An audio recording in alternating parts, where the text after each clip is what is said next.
Hello dear staff, कैसे हैं आप। आज हम बात करेंगे हेमाडायलिसिस प्रोसीजर एंड कॉम्प्लिकेशन के टॉपिक में से कुछ कॉम्प्लिकेशंस के बारे में। इसमें सबसे पहले बात करते हैं हम एक्सेस रिलेटेड इन्फेक्शन के बारे में। मेनली हमारे डायलिसिस पेशेंट में दो तरह के एक्सेस होते हैं, venous access and second was is catheter.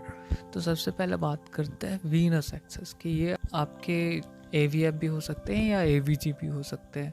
तो यदि आपके पेशेंट के वीनस एक्सेस साइट पे कोई इन्फेक्शन है तो आपको पेशेंट के हाथ में रेडनेस या फिर उसके साथ में non painting oedema, general swelling देखी जा सकती है। कभी कभी पस डिस्चार्ज या ड्रेनेज ये भी देखे जा सकते हैं। साथ में ही पेशेंट को फीवर, जल्स आना, ये इन्फेक्शन की निशानी है। तो ये सब होने की सबसे पहली वजह तो ये है कि आप भाई एसेप्टिक टेक्निक प्रॉपर तरीके से फॉलो नहीं कर रहे हैं। दूसरा चीज, पेशेंट खुद की साफ सफाई, खुद की हाइजीन को मेंटेन नहीं कर रहा है, उसके लिए वो अवेयर नहीं है, या फिर इन्फेक्शन का कोई हो सके कोई बाहरी सोर्स से मिला है, जैसे इंसेक्ट बाइट या फिर कोई रैशेस वगैरह जो प्रॉपर हील नहीं हुए हों, तो उसकी वजह से वो टाइम रहते फैल गया इन्फेक्शन। लेकिन सवाल यह आता है कि इस तरह के इन्फेक्शन को कैसे रोका जाए, या हो गया है तो उसका कैसे इलाज किया जाए, कैसे उसे ट्रीट किया जाए। तो बचाव के लिए सबसे पहले हमें प्रॉपर एसेप्टिक टेक्निक को फॉलो करना है। यदि कोई इन्फेक्टेड साइट है तो वहाँ कभी कैंडिलेट नहीं करना है, और हमें अपने पेशेंट को भी हाइजीन के लिए एजुकेट करना है। अब बात करते हैं ट्रीट कैसे करना है। तो पेशेंट को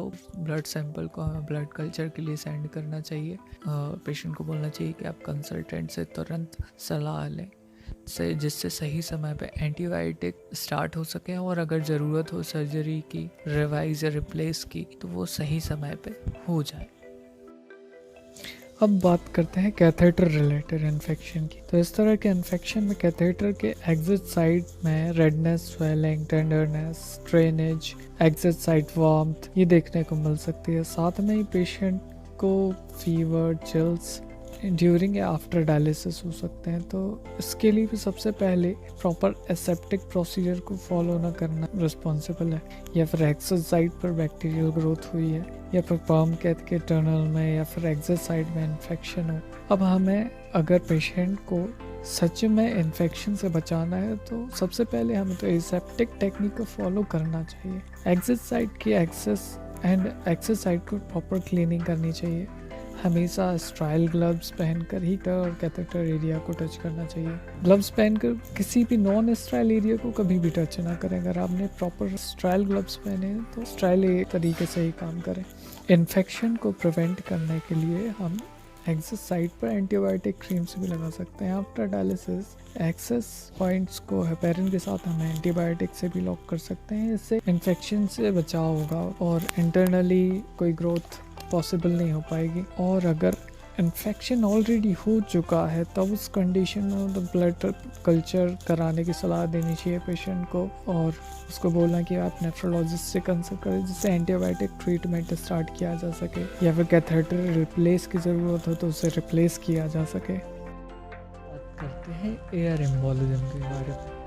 मतलब कि पेशेंट के blood circulation air bubble inject हो जाना, तो कितनी साइज का होगा?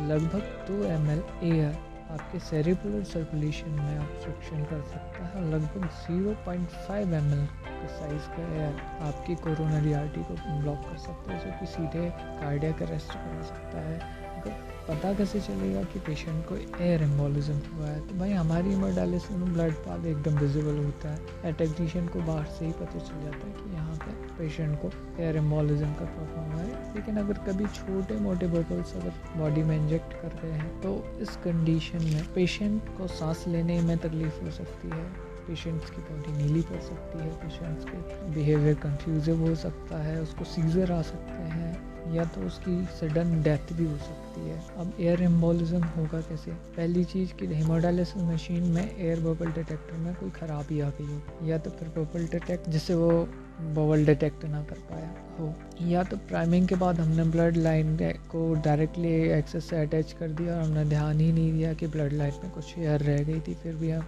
या फिर हमने सेफ्टी फीचर यानी एयर बबल डिटेक्टर का यूज़ ही नहीं किया। वहाँ कोई लेबल या एम्पुल लगा दिया हो जिससे बबल को ट्रैप मशीन कर ही नहीं पाई, तो हमें एयर एम्बोलिज्म से बचाव कैसे करना है। किसी भी केस को स्टार्ट करने से पहले मशीन को टेस्ट पास जरूर करना है, जिसमें मशीन एयर बबल डिटेक्टर के अलावा सभी पैरामीटर्स को चेक करती है, जिससे पहले ही पता चल जाता है मशीन फंक्शनिंग है या नहीं है। दूसरी बात, सभी ब्लड लाइन और डायलिसिस को प्रॉपर तरीके से प्राइम करें, जिससे ब्लड के साथ एयर जाने के कोई चांसेस ना हो। इसके अलावा जो सलाइन या आयरन या फिर लैमिनो आदि पेशेंट को आप इन्फ्यूज़ कर रहे हैं, इंजेक्ट कर रहे हैं, उसके खाली होने से पहले इसको प्रॉपर क्लैम्प करें। इन केस यदि एयर एम्बोलिज्म हो गया तो डरें बिल्कुल भी नहीं। मशीन के पंप को तुरंत स्टॉप करें, वीनस लाइन को तुरंत क्लैम्प करें और पेशेंट को लेफ्ट साइड करवट दिलाएं। अगर मामला गंभीर हो तो इमरजेंसी के लिए अलर्ट करवाएं, पेशेंट को ऑक्सीजन लगाएं और ज़रूरत पड़ने पर तुरंत ही CPR स्टार्ट करें।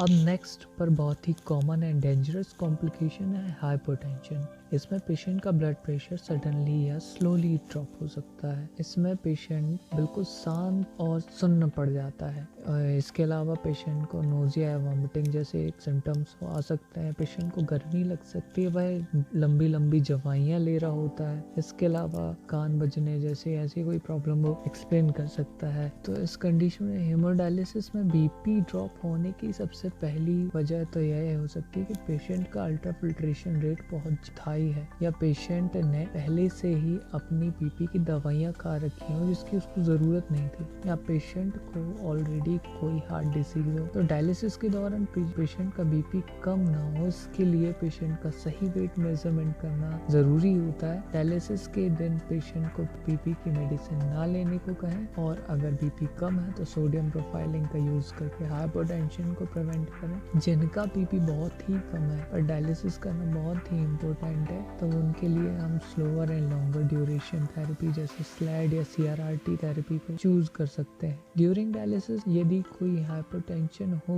तो सबसे पहले UF स्टॉप करें, पेशेंट को ट्रेंडलैंड वर्क पोजीशन में लिटाएं और 100 ml NS बोलस दें। यदि दोबारा ज़रूरत हो तो फिर एक बार 100 ml NS का बोलस दें। इसके अलावा पेशेंट को हाइपरटोनिक सॉल्यूशन भी दे सकते हैं। अगर कंडीशन बहुत ही ज़्यादा सीवियर है तब आप RMO को तुरंत इन्फॉर्म करें और डायलिसिस बंद कर दें पेशेंट का। आज के लिए बस इतना ही। बात कोशिश करेंगे कि और भी टॉपिक्स पर वीडियो बना सकें। अभी के लिए जय हिंद।